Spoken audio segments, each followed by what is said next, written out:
Hey y'all, welcome to another episode of Interview with a Reader, and I'm here with Peter Clines, who is one of my favorite authors, and I am super excited to get to talk to him today. Hey, Hello. thank you for being here. You're very welcome. Thank you for having me. So, I know there's a ton of stuff that I want to talk to you about, but tomorrow, if I'm not mistaken, you have a book dropping, correct? Audiobook dropping. Audiobook. That's what I have Yes. pre-ordered. I am so excited for God's Junk Drawer. Thank you so much. Yeah, it was the hardcover came out about 2 months ago, and we basically just had a fluke accident happened and snowballed, and so the audiobook's coming out 2 months later. But I think it's going to be totally worth it. Ray Porter is reading it, and he is always amazing. And honestly, I haven't gotten to hear it yet, so I'm really excited to hear how he did some of the characters. So. Ooh. I'm so excited. Ray is one of my favorite narrators. Like, he could just read me a shampoo bottle and I would be happy to listen, basically. He's he's So, he's a phenomenal narrator, and he's such a wonderful guy on top of it. I got to meet him for the first time actually several years back, and since then we've got to hung out, we've had dinner, we talk, and he's just great. He's just a guy who loves what he does, and he's really good at it. And I don't know what more you can say. He's a wonderful person, just in general. Even if he wasn't the narrator of my books, I'd say God, Ray is like one of the best people I know. So, that's so nice. so And it's crazy because, of course, I read all your books like in actual print first, and then I got the audiobooks after because I really enjoyed them. But it's funny because now when I go back to read the books in print, like I don't hear my voice so much anymore. I hear Ray's when I'm reading, and I'm like, he's just perfect for it. It's amazing. it's always interesting. Obviously, there are concessions that are made when things are translated to another format, for various reasons, and it's always an interesting thing. The voices Ray does versus the voices in my head. And there are some where I will have a voice solidly in my head of what this character sounds like or whatever, and then Ray will do a voice and I'll be like, what? And I'm like, it's not bad, it's just how did you get to that? And then I will think at points like, oh yeah, okay, it makes sense, you would do it like this and that for that reason and this, and it's still really good. But we've actually talked about that, of funny things. And there are also cases where uh, myself, and another author I know, Jonathan Mayberry, who is another one of Ray's regular authors. Um, Yes. we've both gotten to the point that we put stuff in books just to screw with Ray. Like when we know at some point he's going to have to read this and Mhm. figure out how to read this. That's funny. That's so funny. But Ray has actually gotten back at me on that because, as a fun thing, I did a book called Paradox Bound, Yes. and it is all about, for anyone who hasn't read it, it is about time traveling through American history, using cars, just regular cars, and it's all about knowing where to drive and how to drive. Um, Ray's car shows up. Ray has a classic muscle car, and it shows up in the book. And I got something wrong describing the car. So if you listen to the audiobook, Ray corrects it in the audiobook. Oh, that's funny. That's funny. That's so cool, though. And also, I do love that book. Paradox Bound and the Threshold series. I love all your books, of course, but those have me in some kind of chokehold that I reread books a lot, and those are on my reread list every single year because they're just so crazy good. I just don't know. How did you even come up with these? Where do you get your ideas? It's like anyone. There's ideas are cheap. That's the truth. Ideas are nothing. Whenever I do like a writing workshop or talk or anything, the way I like to put it is ideas are like diamonds, in that there's tons of ideas laying around. They just look like lumpy black misshapen coal things because they haven't been refined. They haven't been cut and cleaned and polished and all that. Um, and one of the big problems people have a lot when they're starting out is they will look around and they'll find this little lumpy black coal thing and say, "Oh, I wanted a good idea," and they'll just toss it. Um, or they'll find the lumpy black coal thing and they'll stick it on a ring and say, okay, that'll be $200,000. So yeah, I think ideas are easy. Coming up with ideas, it all comes down to, like, again, going with the diamond thing. You've got to clean it and polish it and cut it. And the truth is, no one's going to do the same thing. That if we gave this diamond to this jeweler and this one to this jeweler, we're going to end up with two different stones. And that's what it is, that there are lots of ideas out there. And even if you stumble across the same idea as somebody else, you will end up with something very, very different. Oh, absolutely. Yeah. So, you see that in, like, themed anthologies where it's got a central theme and everybody takes it and then they just have their own spin on it, and you get so many different things out of it. And how many people will be doing, like, on the surface, if I describe it to you in one sentence, your idea, your story and my story are the same story. If I just say, like, a one sentence version of it, but it's not, because you're going to do different things with characters. You're going to do different things with the plot, the pacing, the structure, and all that. And that's all it is. I don't think I really don't think I do anything that spectacular idea wise. Like, I think when it comes down to that, I think I've maybe had like 3-4 good ideas in my entire career, but it's all in how you present them. You know, that you can take David Copperfield, the stage magician. Mm-hmm. One of the things he was famous for was he did really basic tricks. They're basic nothing tricks, except he will do them in a way and on such a scale that they seem amazing. But the truth is, he's doing like the most basic trick there is. You know, there was what, like, beautifully wrapped up an idea. Yeah. Exactly. And he makes you look at it in a different way. There was one he did at one point. I remember this because I was actually in college with some friends on a ski trip, and there was a David Copperfield special on that night, and we watched it on TV. And he's basically doing an escape trick where he has locked himself into this, like, long coffin-like box, and there is this, like, timber saw, one of those things where it's like a spinning saw blade, like 4 feet across, that is on a motor getting lowered down towards the box. And so the whole idea is he has to escape from the box before the saw cuts it in half. And they've got him, like, in handcuffs and chains, and the box locks here and it locks here and it does all this stuff. And he basically, in, like, they've got a big clock, and, like, when the clock countdown enters the red, that's when, like, the saw blade is going into the whole very theatrical thing. And so he's, like, instantly gets out of the handcuffs, and he reaches in and he does this, and he bends his arm around and undoes that, and he gets all this. And while he's doing this, all of a sudden the motor lowering the saw starts shooting off sparks, and smoke comes out of it.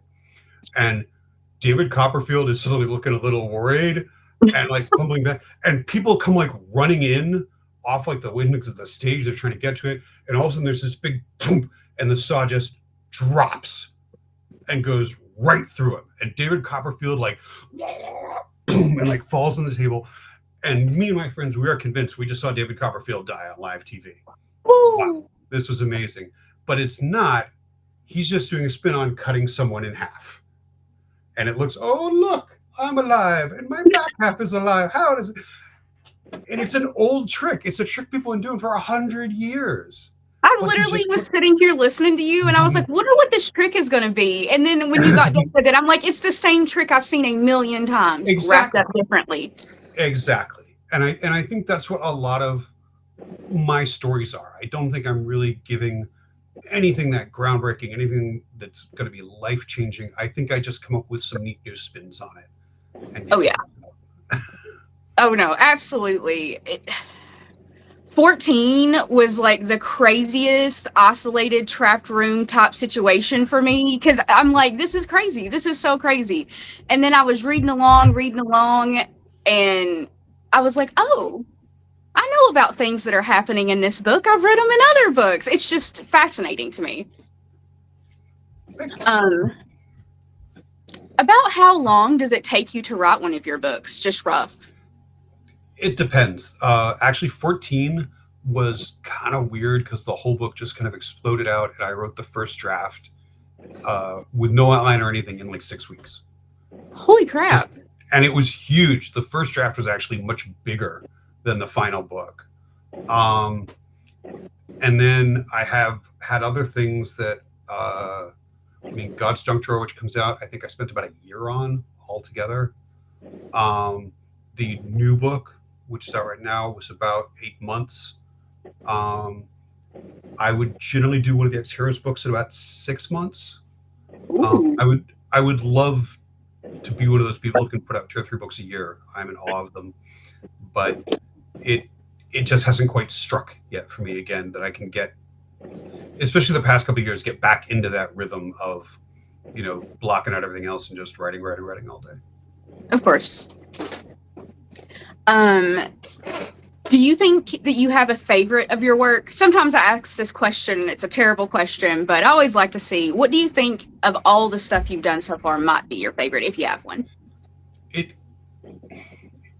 Like you said, it's a tough question because they're all my favorite. I'm very lucky. You wouldn't have wrote them otherwise. Right, exactly. And I'm lucky that I've never been in a position. There's only one thing I ever wrote, which was, oh dear God, I need to write and sell something to make money or I'll starve. And that was the Junkie Quad.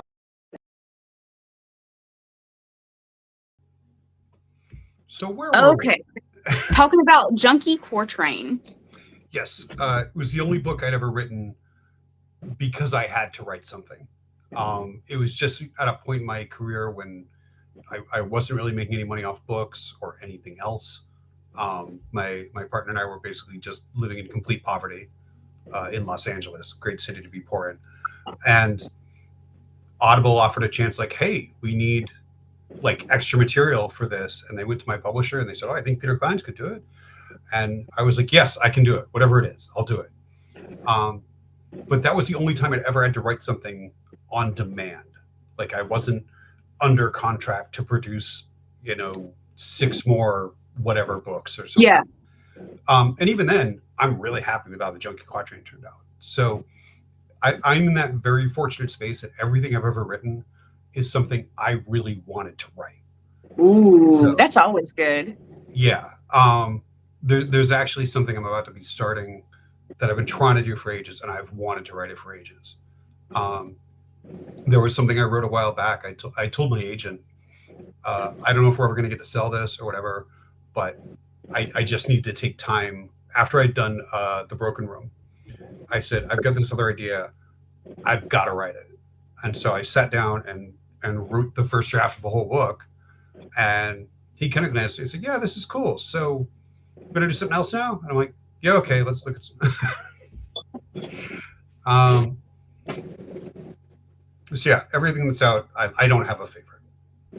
It's a good thing, especially because it's your work. You're happy with it. You love it. So of course, not having a favorite, because I do run into that. It's about 50-50. Either somebody has a favorite or they just love everything, which I think is like such a good thing. You're happy with the work you've put out that has your name on it. It's a good feeling. Let's see. Do you have any people that you would think of would be like inspiration for you wanting to be an author and going down this road? Are you frozen? Am I back now? Okay, yes. What did you hear me say last? The last thing I heard you say was, do you have any people? And then you froze, at least from my point of view. I was talking and I was like, is he just extra steel? No. Yeah.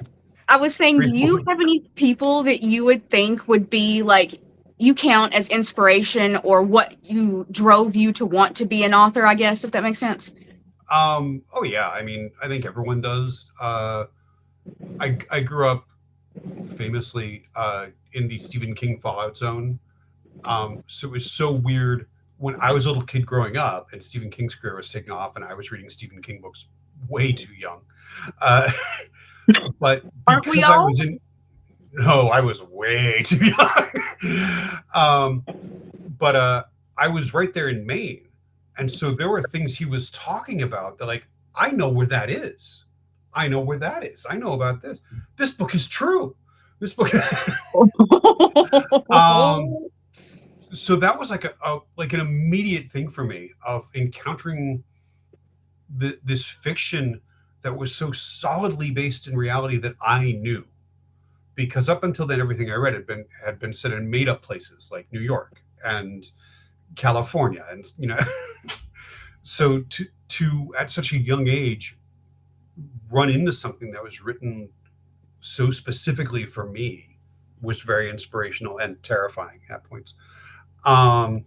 That's actually how I found your books. I read a lot. So I was running out of things to read, and I'm like, you know what? I love Stephen King. He probably has some stuff that he's read that I would like. Why not? And I grabbed his stuff and was listening, and he was talking about Bentley Little, John Saul, and you. And I was like, oh, okay, I'll go check these out. Wait, and then what? Yeah, it was just like a little one-off article, like almost a decade ago when I found your books. Yeah, it was just something I used to Google all the time. And I was like, okay, what's Stephen King's books that he recommends? What does he talk about? Blah, blah, blah. Yeah, and it was just this random thing. And it was like this list, and I had those 3 names. I was like, you know what? I'm going to go check these books out. And then crazy. Holy crap, I got to find that. My mom would be so proud. Oh my goodness. No, I never knew about that. That's like amazing. Yeah, no. Okay, so wow, thank you. But so Stephen King was a big inspiration. Ray Bradbury was a big inspiration. Reading Ray Bradbury, because he was probably the first person I read who I really appreciated the art of his writing. That he could write so beautifully about horrible things. And then past that, this is going to sound really weird. Possibly, but well, actually, okay. There's a couple things in here. I was a big comic book kid, and so there are several comic book writers and actually editors who had a big impression on me. That one of the biggest was a guy, Bill Mantlo, who famously created Rocket Raccoon. He also, back when I was a kid, he was writing a comic book called Rom, based off a toy. He wrote a Micronauts comics based off the Micronauts toys. And when I was a kid, these were just like the most amazing things to me. Rom was, if you don't know it, is this whole thing about this cyborg knight who comes to Earth chasing his enemies who are shape-changing aliens. But it's this whole weird mix because the aliens are like half super technological and half sorcerers. So it's like black magic and cyborgs and aliens and monsters and all this stuff in one comic, which was just amazing to me. It was just all this stuff landing at the right point. Micronauts that he was writing was this gigantic epic story about people trying to save their whole little pocket universe that they existed in. And I've gone back and I've read them since, and yes, they were definitely comics aimed at kids, and there are parts on both where I'd say, wow, this sucks. This is actually really bad. But I loved them at the time, and they made me want to tell stories like that. And that actually would lead to the next other thing, that when I was 11, I decided I could write stories like that. So I started writing these horrible, and I know this sounds like self-deprecating, but it's not. These were justifiably, quantifiable, awful comic book scripts. And not knowing any better, like, I kind of had the idea, because I'm 11, that you send them to an editor. And so obviously the person you send them to is the editor-in-chief. So I sent all these things to Jim Shooter at Marvel Comics. And he wrote back. And I actually got very polite, professional rejection letters from him telling me what I needed to work on. Like, this is very clever. You've got a lot of neat ideas, but you should work on this. You should work on this. You should work on this. And so I was just bombarding him with stuff. And then a couple years later, when he stepped down and Tom DeFalco took over as editor-in-chief, so I just kept doing the same thing. And again, neither of these guys is the person I should have been submitting to. Of course. Like, yeah, they were just totally like taking time out of their day. And so I submitted something to Tom DeFalco, and he sent back, I got like this package from him in the mail, and it was very much like, okay, you've got promise, but you need to buckle down, you need to be aware. And so, like, here's our Marvel script guide, here's our writers handbook, this, here's this. Here's a script I wrote for Thor like 2 months ago. So go find that back issue, compare the script to the comic. You know, That's so cool, though. yeah, and it was like a different way of being inspirational that these two guys. I mean, I was like, we're talking about the years like 11 to 14, and I was getting treated like a professional, like, which I absolutely definitely was not. Everything I was sending them was, and I have to stress this, garbage. But they were just so good about it, and it was so encouraging to hear that from someone who like wasn't your mom. Yeah. Oh, that's so nice. Oh, let's put that script up on the fridge. Let's. And of course, they were giving you constructive criticism, so Right. it was actually helping. Oh, that's Right. just amazing. And yeah, that's right. It wasn't just the no sorry, and it wasn't just the oh nice from somebody else. It was like, you need to work on this. You need to do that. Don't do that again. Don't. That makes it a little bit more real, I think, and other than your mom pinning it up on your fridge, of course. Exactly. That is so cool. That is such a cool story. I just can't imagine being 11 and having one of the people that I kind of look up to writing me back, talking to me about my stuff. That's just such a cool story. The funny thing was it wasn't until years later that I realized what a weird thing it was. Like how, that because when you're 11, everything is happening for the first time, and you don't have a good sense of like what should or shouldn't be happening. Like, this has probably totally happened in one of my other friends, of course, at 11 years old, writing someone else. Well, doesn't everyone? Yeah. Whoever, and Albert Einstein writes, whatever. Somebody. You write to your favorite movie director, you write to your favorite actor, and they write back to you because that's how it goes. So cool. Okay, so now I have to ask, we've talked about the Threshold series and we've jumped around a little bit. I need to talk about, is it Dead Moon? I'm not normally one for types of zombies because I'm like, I've seen it a bazillion times, of course, but that book was just such an idea for spinning that. I don't know. There were so many times that I was just like, what is actually happening in this book? I don't even know. And who is the bad people? Where did you craft that?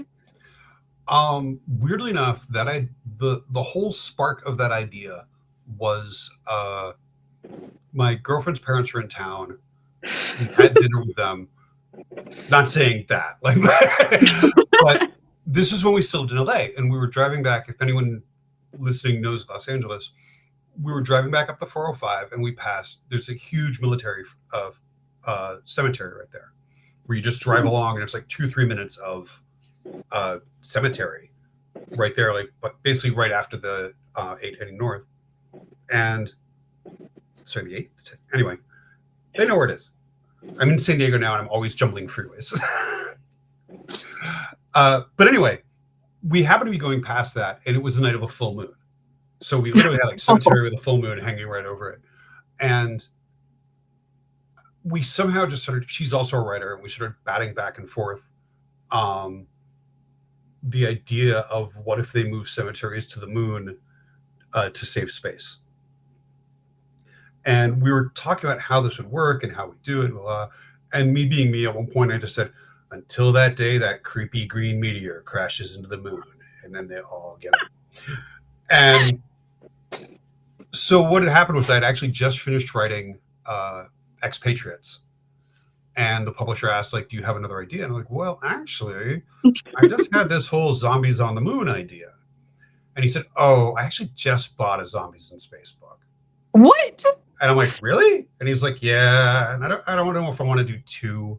So I'm like, oh, all right. And so literally we shot some back and forth. And it was, well, I kind of half got this idea for a creepy apartment building. I could write that. He's like, yeah, okay, do that and see if that goes anywhere. And so years later, Audible, my career had taken off much bigger, and Audible offered me a chance, like, hey, we'd like you to do 2 books just for us.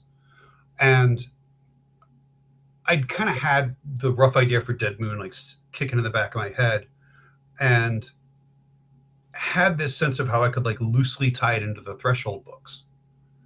And they were like, yeah, okay, that'd be great. Yeah, let's do that. And so they did it. But the whole idea was that it was always just supposed to be this loose tie-in. That it Yes. really is just a space zombies book. That if you know more about, if you've read other Threshold books, you can Yes. see little threads, little ideas in there. If you haven't, no big deal. It's still a creepy space zombies book.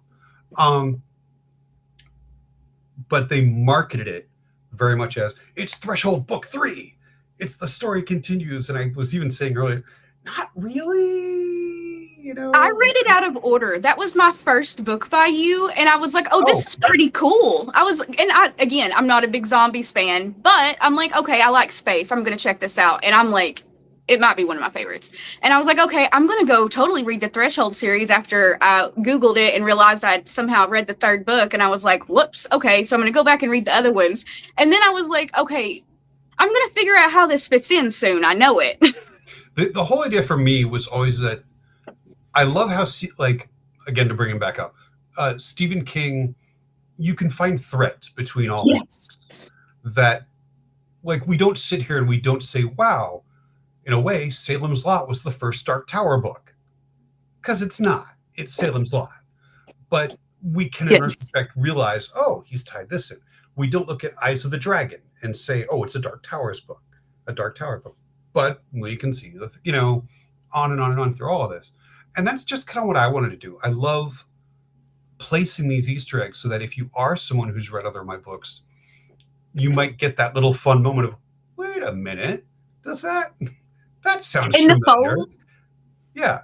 There's stuff in the fold. There's stuff in Paradox Bound has so many little Easter eggs and hidden things in it. Some, like, a bunch of which I think people haven't even caught.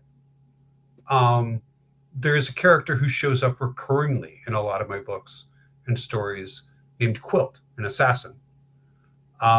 Quilt is mentioned in Paradox Bound. He comes up in it. He's also in the X-Heroes books. He's in Junkie Quatrain. He's in the Broken Room. There's obviously there are overall hints to the, whatever you want to call them, the squales that show up in numerous books. I don't know. I like that. It makes it more real somehow. I don't know how to explain it, but when you have those Easter eggs through like all of the books, and after you start getting a couple in, it almost makes it more submersive, more real when you're reading it and you're in it. I'm obsessed with that. It pulls you more in. I also think I'm a big believer. I'm going to be really nerdy and talk about a little like literature theory here. I'm a big believer that one of the reasons reading is pleasurable is because good writing tends to have some level of subtext. It will have hidden meaning, subtext, Easter eggs, stuff like that. And whenever you solve one of these things, it's like solving a puzzle. And so you get these tiny little dopamine hits all through reading as you understand what he's really saying, what she really means, what that really is, you pick up on all these bits. I think that's why when you get a good twist, I think the best twists are the ones that the reveal is not spelling it out. The reveal is giving the reader or the audience all the information. There's a movie, I'm about to spoil a huge twist in a movie, but there's a movie from, I think, the 90s called Dead Again. Kenneth Branagh. And there's a moment in it, like 2/3 of the way through, when we have the big twist and the huge reveal. It is jaw-dropping. I remember being in the audience when it happens, like watching the movie, and like suddenly the whole theater turned into a vacuum because everybody's sitting there. Like, the guy just drops this one little thing. One guy just says, oh yeah. And again, kind of spoiling it, he and his mom opened a shop selling antiques. And that's it. That's all he says. And there's this pause, and the audience gets it, and the main character, Kenneth Branagh, gets it at the same time. And you even see him like, what? And the audience gets it, and there's just this like, it's like everyone in the building sucks in, and there's a vacuum in the theater for a second. It's just it's excitement and tension, and it's just like you're holding your breath, and then you let it out because you know now. And you get that big rush, the double rush of the excitement, the horror of realizing what's actually going on, or what's been going on, or what's about to happen, combined with I just figured out a puzzle. And so you get this wonderful swirl of chemicals in your head, and getting to do that is so much fun. I mean, getting to read it is so much fun, so I can't imagine how actually crafting it from the other side would be, because then on top of that, you're waiting to see, I guess, how people respond to these little twists and Easter eggs and things you've dropped, and I bet that's good too. It's always a great thing when I get back. The book that I'm editing right now, which is probably going to come out next January or February, I think. There is a moment in it, and I wrote it, and I said, "Oh my God, this is going to be the people scream moment." And I showed it to like my little tight circle of beta readers friends, and every single one of them basically told me that this was where they went, "What the?" Oh my gosh! Now I'm excited. So, well, you've got to wait a year. Sorry. I know. I guess I'll wait. But no. There's some cool moments like that in God's Junk Drawer too. Listen, when I finally got to read Terminus, I was so excited. Like, I just was like, I need to know more information. I feel like I've been waiting forever, even though, of course, I wasn't waiting forever. And, of course, we got a couple of reveals, some things that I did not know. And I'm just like, this is insane to me. It's so good. Thank you. Terminus is actually... Oh, sorry, go ahead. No, go ahead. No, I was going to say Terminus was fun because there's a bunch of stuff in Terminus that was originally in 14 that I mentioned. 14 was originally this gigantic book. Oh, yeah. And so when I finally got to do Terminus, I was like, you know what? I'm finally going to get to do all this stuff. Obviously, this isn't really a spoiler, but the character Van is in all 3 books. And all the stuff we find out about her had always been. I know. Like, I'd always planned that. Like, so much of what we find out about her there, we were going to find out in 14, right there at the start. Like, that was one of the big things for me in Terminus. I was like, are you serious right now? But I mean, it is. You actually can look at her again in the Fold. When she shows up in the Fold, and you will suddenly realize, oh my God. And I feel like I should have known that. I should have known by the time I got to the Fold. And then when I started Terminus, and I was just like, you knew this. Yeah. I think I mentioned it many years back at San Diego Comic-Con. Somebody asked me about it. This couple that had read the book and absolutely loved it. And we talked for a couple minutes, and I brought that up to them, and they flipped out. So there's like 2 people who've known all along, and my girlfriend who've known who Anne was supposed to be. But I love how she turned out. I loved Murdoch turned into like much more of a favorite character than I ever expected, and just getting to do all the stuff with it. Of, you know, how often do you get to destroy the world? So. What chaos. And just the whole idea behind the building in 14 and everything like that. And then when you get to Terminus, I'm just like, it's a bigger idea than what I thought overall. I'm trying not to spoil, like, not that these haven't been out for a while, but you know what I mean? It's just so intricately built together. I was like, I couldn't believe it. But then I'm like, okay, Alexis, after everything you found out in 14, how could you not think this would be a situation, you know? Well, it's the whole trick, because in all honesty, 14 was just meant to be a standalone book. I don't write anything in these days with the publishing climate. You can't assume you're going to get a second book. There's like a little 6-book big story, interlocking stories I've wanted to tell for ages. And the problem we've hit is nobody wants to commit to 6 books. Yeah. And I do get that.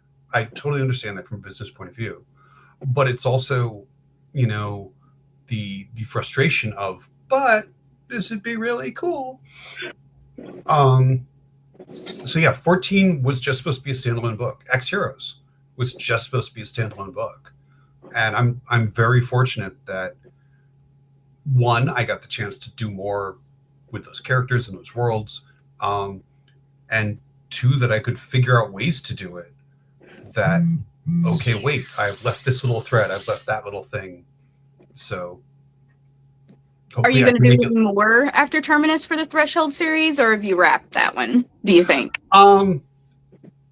I mean, like I was saying earlier, it's much more of a general thing. You can always find clues, hints that other books are threshold books. As far as the exact people in the Cavish building,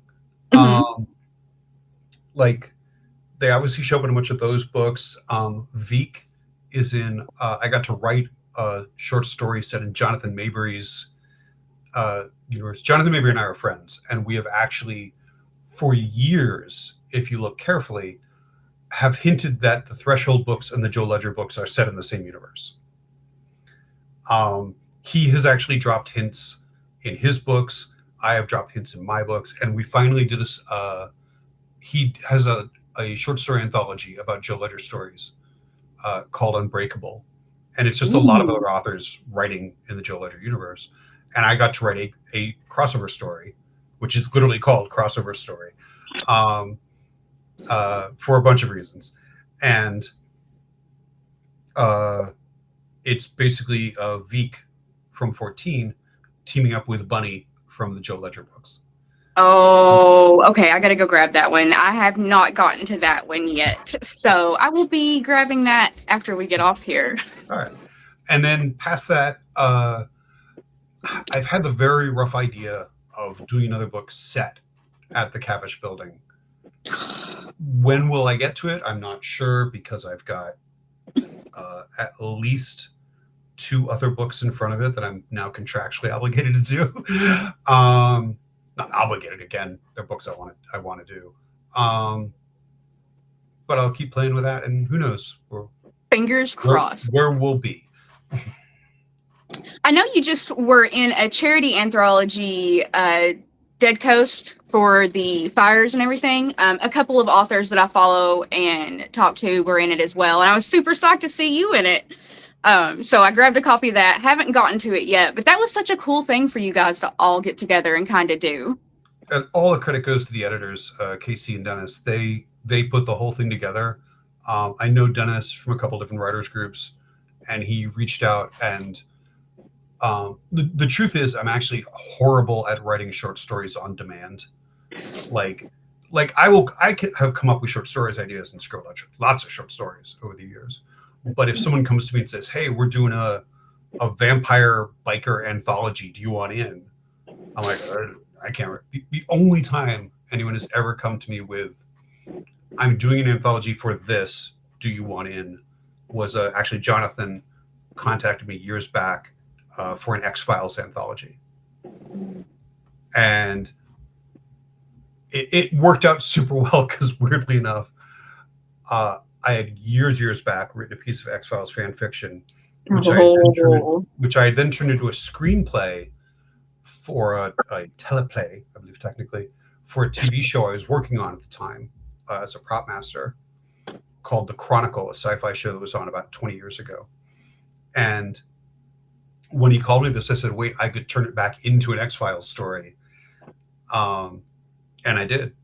And apparently it was kind of popular, because I did kind of, if you think of a regular season of the X-Files, that there'll be like the kind of dark stories and the mythology stories. And Yep. I wrote the goofy story. How every season there's like the one goofy, kind of funny, very tongue-in-cheek alien investigation story. So I wrote a story about this little town that had been, many years back, there had been a UFO crash here, and now there were competing alien exhibits in town. And Scully and Mulder go to check out the competing the two different farmers who each have a frozen alien in their barn.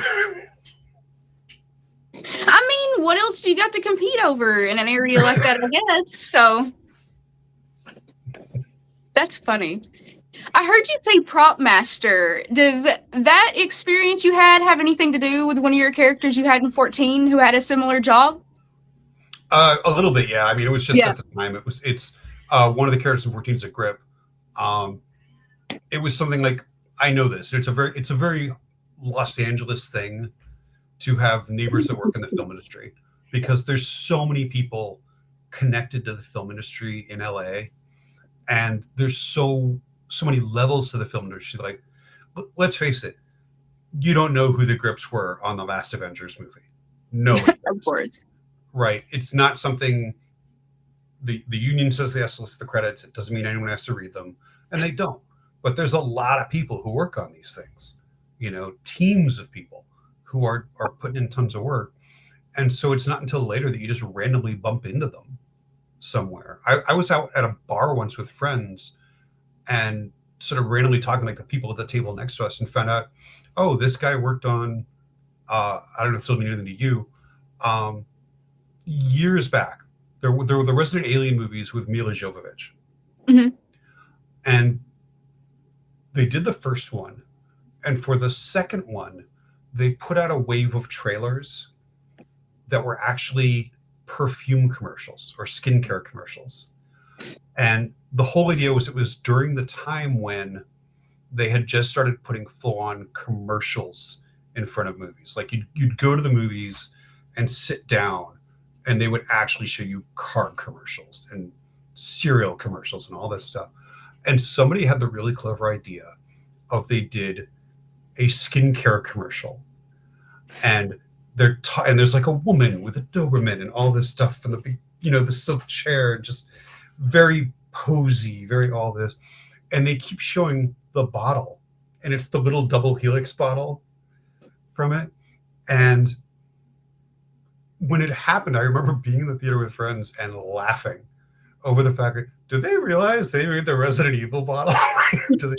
And then as it went on, we're like, oh my God, this is a Resident Alien trailer or Resident It's Evil such a smart idea, though. Yeah. And then, because basically the whole ad is it's about rejuvenate, which brings dead skin cells back to life.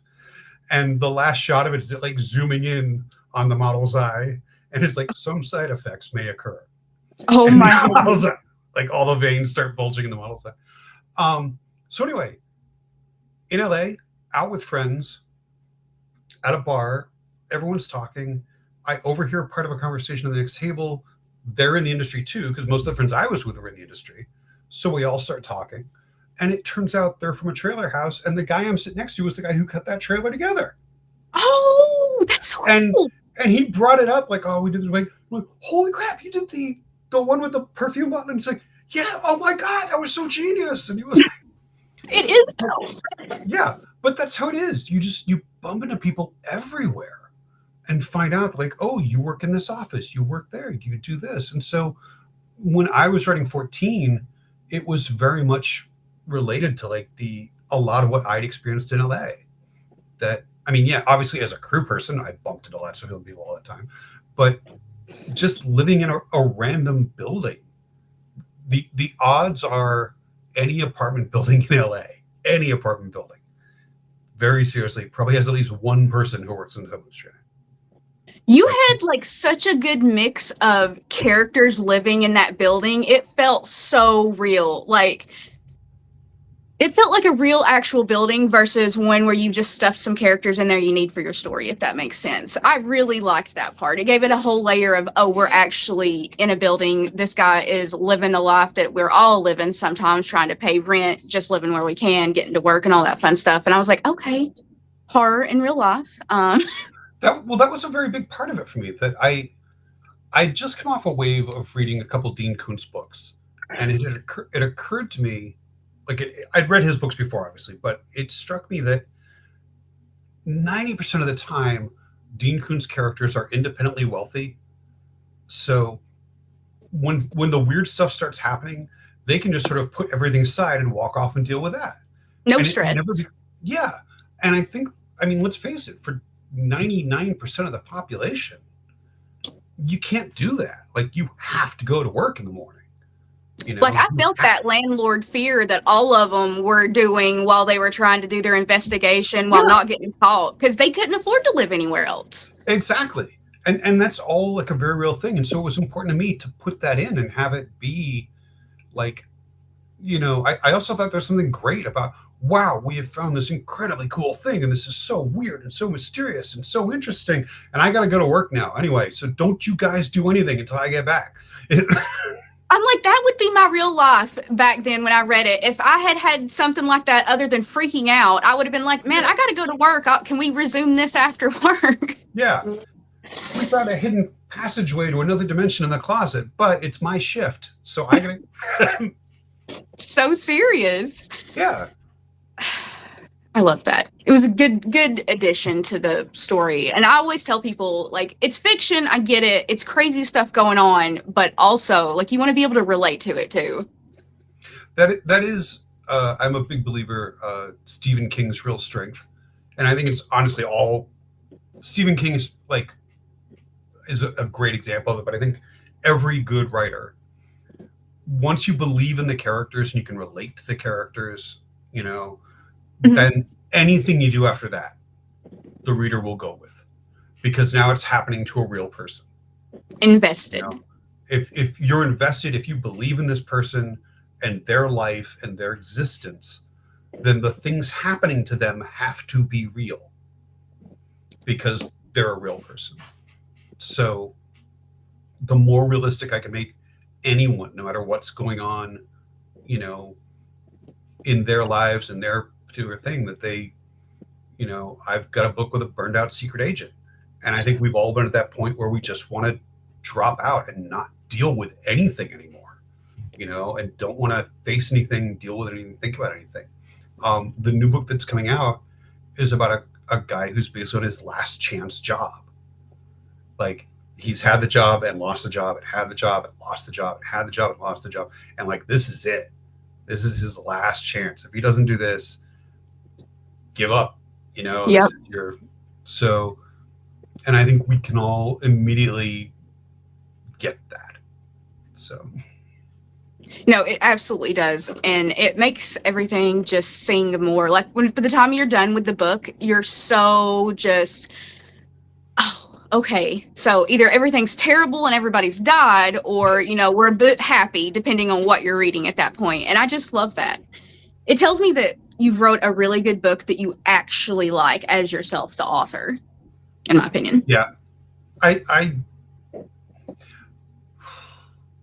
Yeah. I had like a half a dozen thoughts in there, but I don't think I could add anything to that. Yeah, that's what it comes down to. Oh my goodness. I like the stuff I write. Like people always say, I write the kind of books I would want to read, with the kind of characters I would want, and not necessarily always a good happy ending, but I think the kind of ending I would like to read.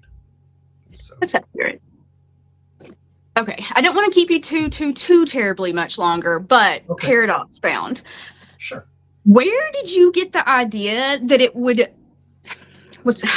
I've thought about this question a million times. Let me figure out how to say it. Sure. You know how you traveled in Paradox Bound and you slipped through time? Where did you get the idea that the vehicle type and the kind that you got was going to be the mode of transportation? Where did you? How did that come about?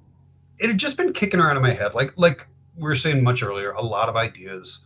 It was a rough idea that had been going around in my head for a while. I think I had maybe a dream, maybe a snippet, ages ago, of just the scene in my head of people driving down a road and like, okay, turn now. And the whole idea is, in my head was that if you turn right here, no matter what it is, no matter what's on the road, but if you turn sharp left right here, you will end up somewhere else. And so I always loved that. And then when just the general idea of Paradox Bound started kicking around in my head, I remember it because, again, I was actually at Comic-Con. I had just finished a 4-book contract, and my agent and my editor and I were sitting down at a bar and talking about like, okay, so what are you going to do next? And I was just bouncing ideas off him of like, well, I have this idea about a government teleportation project. Okay, I might do another X Heroes book. Okay. And I was like, well, I got this one other idea that I've been poking at, and it's kind of like Neverwhere meets Cannonball Run. And Yep. and just this whole idea of this sort of I don't know if underworld doesn't sound quite right, but like under society in America, because part of it was I love Neverwhere. I always thought that was such a neat idea, the whole idea of like the layers of London and all, and London below. But it struck me, why has no one ever done an American Neverwhere?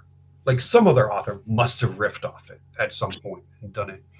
And I kind of was thinking, because like I mentioned, I grew up in New England, so like Boston, very old city, lots and lots and lots of history in Boston.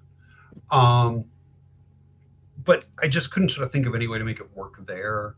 And I even tried thinking about placing it in my old hometown, which is again a super old town. The town I grew up in actually has the oldest European buildings in North America are in my hometown. I'm from a depot town, like old train station, whole nine. So another reason Paradox Bound was so. Okay. But anyway, somewhere in there, it finally hit me that the American story has never been the staying in one place story like London. London has just been there for thousands of years, building up and building up. The American story is the expansion story. It's the road trip. You know, going cross country, driving across the continent. And so once I realized that, and then that other, like I said, the little idea of knowing just where to turn, just where to do it, that all fell into place. And then as I was playing around with just different ideas about America, as someone who grew up in a small town, now lives in a big city, different views, different ideas. There was a big moment when I suddenly realized, oh, how cool would it be to have the faceless men behind the government, that you always hear about them. Listen, I holler. So yeah, just all that sort of fun stuff and getting to put it all in and making, all of it. It just became this weird kitchen sink sort of book. In fact, honestly, when I turned it in originally, that was like the kitchen sink version. The editor saw it. He was like, no, you've gotta we gotta get rid of this. We gotta get rid of this. We gotta and we actually cut, I think in the first, we talked for 10 minutes and I'd be like, all right, I'll cut that whole chapter. And that, but it was just, some of it was silly stuff. There was another one we actually debated for a long time. I think we spent, honestly, got a week on the phone in emails debating, are we going to cut this chapter or not? That there was a whole chapter that originally came right after Eli gets, this won't mean anything if you've ever read the book, but right after Eli gets on the bus to go to California from Boston, there was a whole chapter set back in his hometown, Sanders, where this is when Zeke, the childhood bully who has become a cop, finds out Eli has left town. And he basically beats up the woman Eli kind of has a friends with benefits relationship with. It basically, it was the whole thing where he was clearly an abusive bully too much. Yeah, I felt like we already hated him. Right. And the catch was, it's this fine balance, because it has to be very clear that Zeke as an adult is just as bad as Zeke as a kid. Yeah. But there's a fine line of when you see someone do something. Like hearing, yeah, Zeke beat up this woman is one thing. Seeing Zeke beat up the woman is very different. And it was very important that when later in the book things happen to Zeke, that I wanted them to be, even though it's Zeke, I wanted it to be creepy and terrifying, like that we are freaked out that it's happening to him, rather than it being he's getting what's coming to him. Oh, yeah. I can definitely see if that scene had happened when it got to the other part you're talking about right now. I don't think I would have cared as much because I felt like a twinge. Yeah.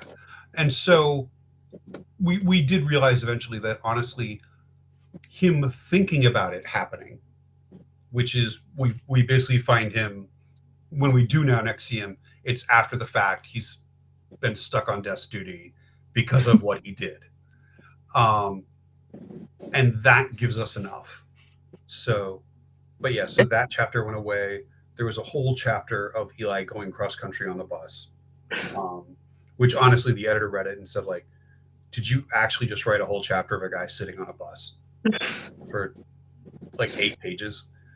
And I tried defending it, but it's the rich tapestry, and he's seeing the country, and he's out of his small town. And, okay, it's gone. Oh my goodness, that's funny though. Because all you really need is Eli gets on the bus, Eli gets off the bus in California. So nothing really happens too much. Exactly. Like it was a lot of pretty flowery writing about the country and the different landscapes and the different people on the bus and all, but yeah, ultimately I just wrote 8 pages about Eli sitting on a bus. So. That's funny. I think the one of the coolest things about the book for me was, I know we've talked about Easter eggs and little things popping up, is that book was like 2 parts Easter egg for me, because there was the historical fiction parts, because I love historical fiction, and those characters and they talk about things, and I'm like, oh, that's cool, and it kind of relates into the real world, and I'm like, okay. And then there was the Easter eggs that you don't realize are Easter eggs until you get to the end of the book and the scenes are playing, and then you remember the ones from the beginning, and I'm like, Yes. I'm like, you knew what this book was about going in, and yet you're still shocked. It was just so good. I'm like... There's one big Easter egg in it that I don't think most people have caught. Ooh. And if you like, when we shut off the recording, we can talk about it.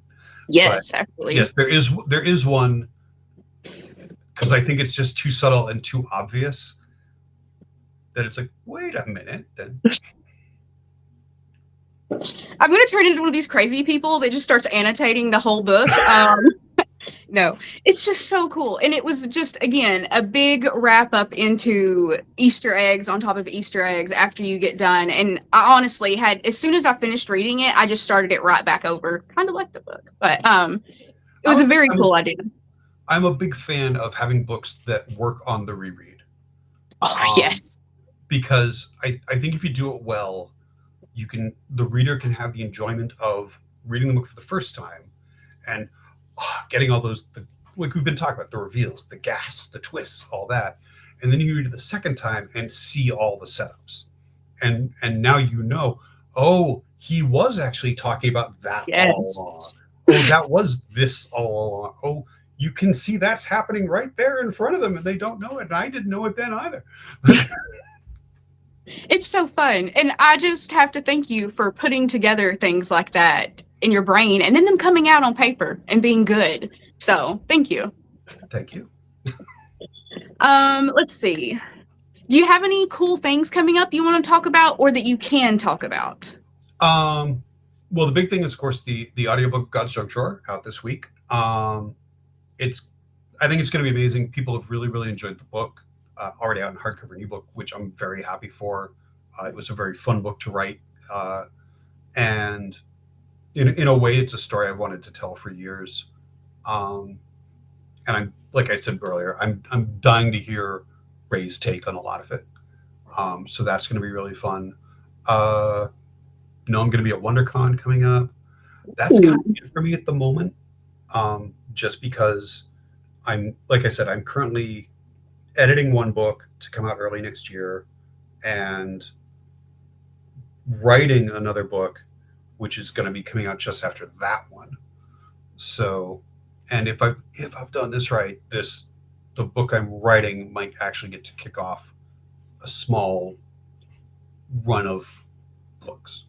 Ooh, well, my fingers are crossed for that. Possibly mine too. So, do we have to bully for this to happen? Just asking. Basically just, publishers.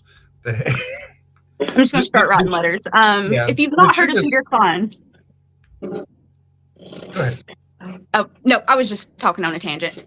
Go ahead. Oh, the truth is, like, publishers just want to know books are out there that they're selling, and they're, the more books you sell, the sort of the freer reign you get to do stuff. It's part of the reason Sean Maguire gets to go and write something like, she does all these fantastic fantasy stories, zombie stories, tapeworm stories, all this. And then she just gets to go, hey, I'm going to do a story about an alien invasion for overgrowth, of plant people invading. And the publisher goes, okay, cool.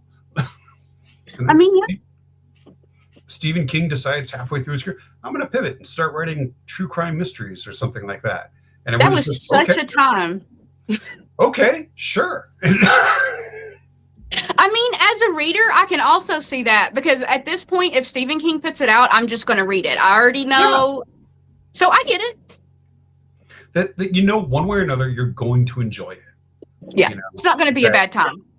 And he's got a big enough fan base that even if they're running numbers and saying, like, oh, well, only 70% of his fan base is going to go buy this book if he pivots to true crime or Mediterranean romance or whatever he decides to write next, only 70% of the audience is going to go with him. It's like, oh, okay, so we're only going to sell 14 million copies. So yeah, we'll make do. We'll survive through this story. Yeah. No, absolutely.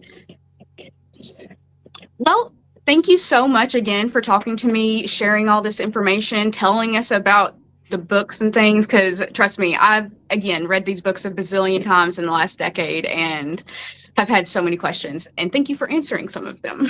You're very, very welcome.